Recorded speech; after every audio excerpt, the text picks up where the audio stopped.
before Kevin blows up, black men have roundly rejected his message.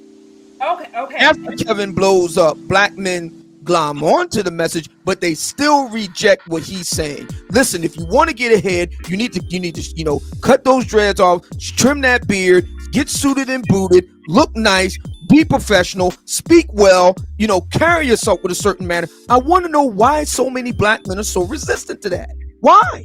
So you're saying today, even with the amount of support that he's getting as far as the following, financial support, you're saying there is still a large percentage of black men who are rejecting his message. Yeah. They're not following him. I'm getting the feedback here. I don't know why. But I want to know why it is that so many black men, so they definitely support him to the extent that he's willing to, tell black women about themselves. Take that away and we're back to circa 2019. I want to know why that is. Why is that? That's a good question. And we can't blame this on a lost generational thing because there are black men that are well into their 40s that's fighting this. Why?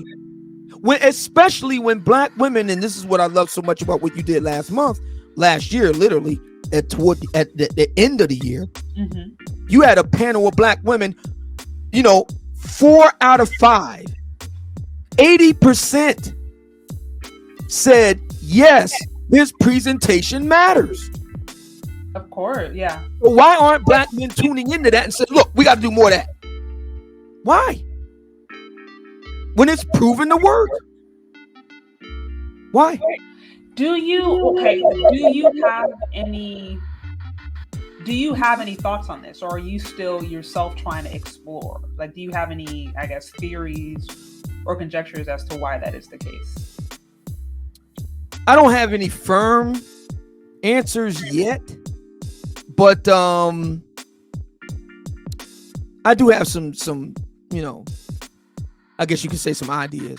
I think one of the ideas is that a lot of black men really don't like hierarchy. They don't like, basically following orders and falling in line. And it's hard to expect black women to do that when you don't. For better or for worse, women in general, black women in particular, take their cues from how men in general, black men in particular, operate among themselves. And if we got a situation where real or perceived black men is, trying to get black men to work together is like trying to herd cats, then it's not going to be a very, ringing endorsement for black women to fall in line.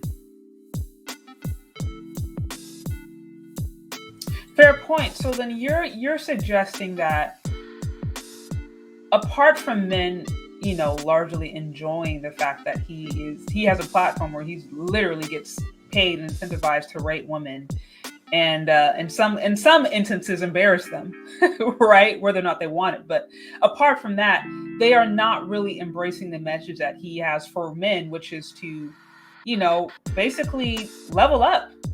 Yeah, I agree with that. And there's brothers in the chat room right now. If they want to come on up and debate with me on this, I'm willing to have the debate. Yeah, I definitely. Because when I do go live, when I say live, I mean camming up, because black people don't consider pictures to be legitimate. It has to be actual moving pictures and video for it to be legitimate to them. So when I do that, that's going to be the question for the brothers. You have a system that has proven to work. Why don't you just simply do that? Right. I think you make a really good point. I will say, though, as I mentioned before, I think his unique background and his experience makes him specifically qualified. I don't. And you got people in your chat room right now, like this one brother, Gifted Fingers, Zavi, says, "Stop letting them off the hook, King Simp. Men don't have to be Kevin to get results," but that's just it. They're not getting results. Like I said, the content creators that I'm talking about, I don't want to mention their names, but they regularly talk to black women. They have black women on their panels regularly, and it is chaos. Straight up chaos. I am arguing based on that question you asked the lovely ladies last month, I'm saying psychologically, when you got the hat to the back, you got the hoodie on and the Jordans, and you're well into your 4th decade, I'm sorry, you read like an overgrown child. You do. Why should a black woman fall in line behind that? Gifted Fingers says, men don't have to wear suits to win, and I'm white collar, but Kevin is showing you that he is winning. And he does. He's suited and booted all day. And the ladies have said right here on this very channel, 80% said it does matter. 80%. Why don't you just do what works?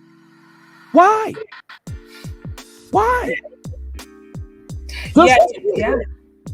Yeah. And then you also made a point. You're saying that, so you believe, I want to make sure I understand, you believe that if women started to see men, right, following the pecking order, for lack of a better term, or understanding their hierarchy and working in that capacity, then they might be more inclined to follow suit. I want to make sure I understand. I'm sorry, say that again. So I think you were saying earlier, back to your earlier point, that you believe that if men were willing to follow suit, right, whether it's, understand their pecking order, kind of understand their hierarchy, their place, follow or appropriate, then women would also be willing to follow suit and do the same. Well, I mean, again, you had black women on your panel last month. Mm-hmm. 5 of them. I mean, you rounding out the 5. You had 4 other women. You were the 5th one. Right. And 4 out of 5 said it does matter. Yeah, I think it does. That's 80%. Fair point. So I'm like, okay, you got that higher percentage saying it does matter. I'm trying to understand why the brothers ain't catching on to this, man. I mean, what's the holdup? Why have black women on your shows? If you don't care what they think, then why didn't you show it at all? Just do a show with just nothing but brothers.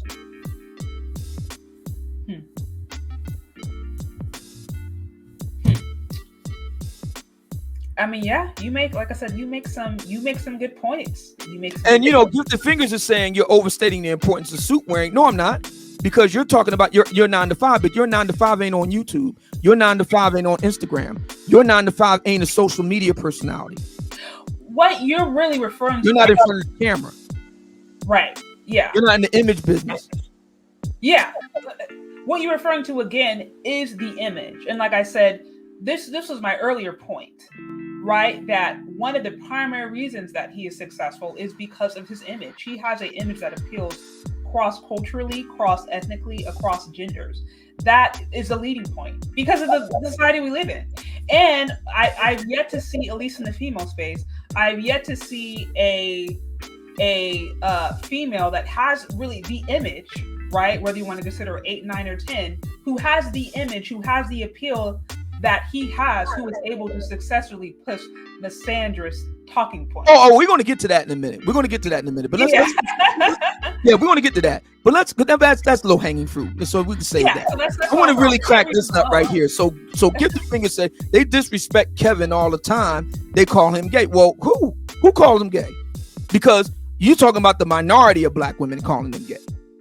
Remember when Chardé had her panel last month, there was one sister that was a dissenter, and she said basically what you're saying.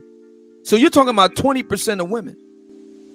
20%. So my question for you, Gifted Fingers, is this. Why are you focusing on the distinct minority of women? Why? I'm saying if you want people to take you seriously, in this case, black women, look the part. We have an example that works. Do that. Why is that so hard? Why? But they just don't, for whatever reason, and that's what you're trying to say. For whatever reason, they just don't see the need to do that. They are already. I'm trying to understand. You want the sisters to listen to you, but you don't want to do what clearly has proven to work. Why? Make it make sense. So do you think, so Brother Obsidian, do you think the larger manosphere outside of Kevin Samuels and maybe yourself and Bernard Riley, do you think there's enough people within the manosphere preaching look the part? Absolutely not. That's exactly it. There's different niches within the manosphere that people have tuned in and tuned out. But if someone, we got to look at it this way. If a first-time observer was to jump into YouTube and then see how we're presenting ourselves and what to look at, they're going to go for the ones that get the shock value. And then we're lucky enough, before Kevin had that average at best, I've seen the evolution of Kevin Samuels. Nobody has a bigger platform than Kevin. Nobody in the black manosphere has a bigger platform than him. Nobody. Yeah. So the question is, okay, ladies have been polled. We are talking to a sister right now on her platform that less than a month ago actually polled black women on her panel and got an 80% hit rate. So I'm asking a question. Why is it so hard to do one of the most simplest, easiest things to do to get women to, take us more seriously? Well, I would say this, offer this up also, because the same can be said for women, right? When there's just certain things. Indeed it can. Where it's just like, this is, if you actually really want men to take you seriously, then you should just do this. AKA, maybe have a good attitude, right? Or AKA, maybe actually show your real face. Or take care of your body. Like, there's just certain things. And when we have these conversations and people are resistant, then you start to understand you actually don't want results. Perhaps you just want to complain. Exactly. Maybe there and give the fingers. My question to you is, I'll ask you again. If this isn't sufficient, if Chardé's show last month is not sufficient, then give me better data. Give me better data, Gifted Fingers. And Gifted Fingers should really call in because they've been. Give me better data. If that doesn't work, fine. Give me better data. You're talking about Anton. So you're saying we should do what Anton does. I mean, if he has a better model, maybe Chardé, maybe you could do another panel and ask the ladies about Anton and let's hear what they have to say. Will he get an 80% approval rate? That's a good idea, Obsidian. And we can do that. I want to move the needle, man. Right. I want to move the needle. See, I don't just want to be just on social media, just flapping my gums, just to complain. No, I want to move the needle. I want to get things done. Right. This is something black men can do to get something done.